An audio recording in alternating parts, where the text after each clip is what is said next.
v traviteľňoch. Máme tu takéhoto krásavca, šálený z originály z jednotkáris.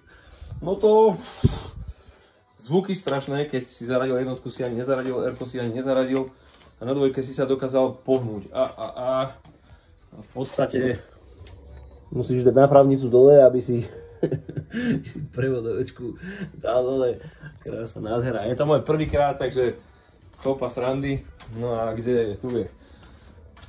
No a keďže to má také zvuky, vyzerá, že prevodovka bude musieť ísť ku nejakému odborníkovi alebo ku niekomu, kto povie, pretože na tomto nevyzerá nič, čo by robilo zvuky, fakt, že zvuky štrkotavého charakteru, nepríjemného, oceľového.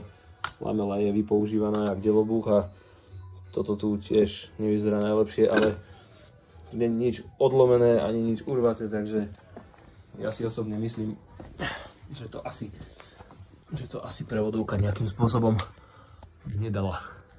No a keďže to tu je ako voľníčka, tak ja to tu teraz môžem fajnovo počistiť. Urobiť z toho trošku auto naspäť, dostať sa ku veciam, ku ktorým sa normálne dostaneš. No na prvýkrát, hej, kopa zábavy, čo ti poviem.